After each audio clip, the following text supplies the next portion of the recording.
Willkommen. Bonjour. Comment ça va? Today we're going to talk about Janis Joplin. She was born on the 19th of January 1943 in Texas, and she died on the 4th of October 1970 in a motel room in Hollywood. She was 27. She joined the 27 Club. I don't understand it. Mr. Miyagi, give me answers. I don't understand it. Janis had a voice that when people heard her sing, if they hadn't seen her, they actually thought she was a black woman, a soul singer. She's very similar to Amy Winehouse, but Janis's voice was a lot scratchier and Amy's was a lot creamier and smoother. It's the only way I can sort of describe it. So she was the lead singer of Big Brother and the Holding Company, and she did 2 albums with them, but then she went solo and she had her own backing, what do you call them? Backing group. So she had the Cosmic Blues, and then she had Full Tilt Boogie.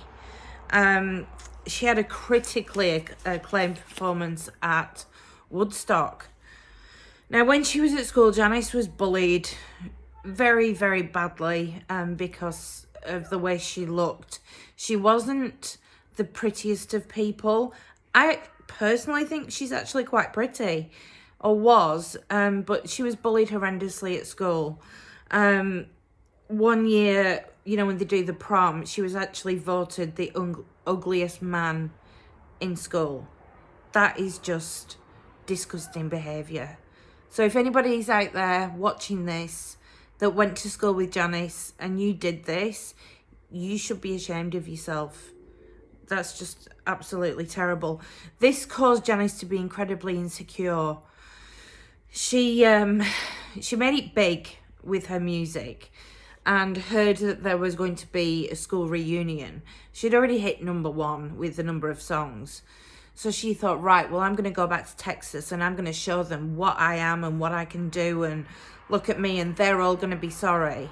So she went to this school reunion and everyone ignored her.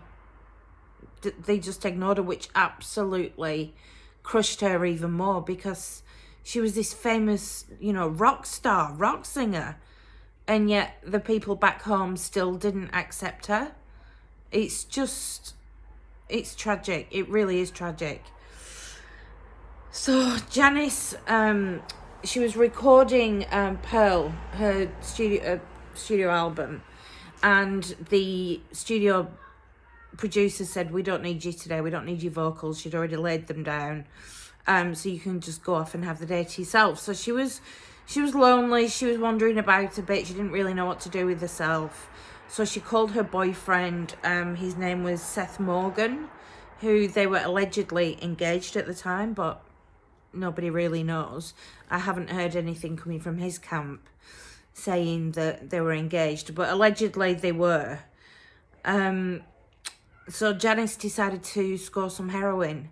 So she did, and she took an accidental overdose and died, as I've said before, at the age of 27. So weird. So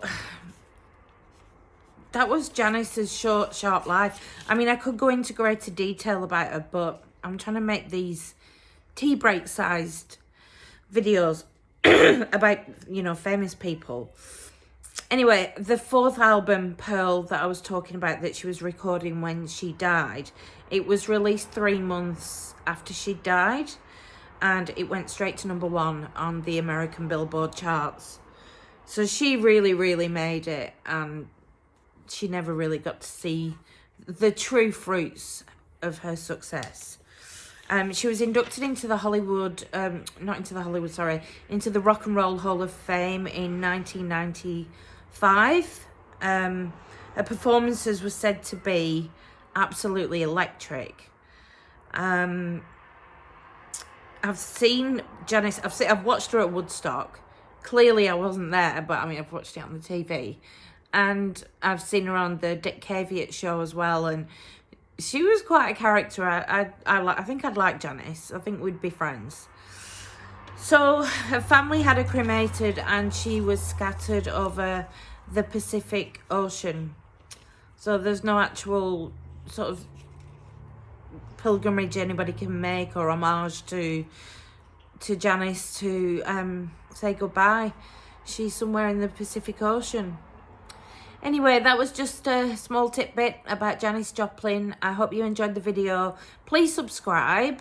My subscribers are going up, but I haven't got that many. Please subscribe. Give me a thumbs up.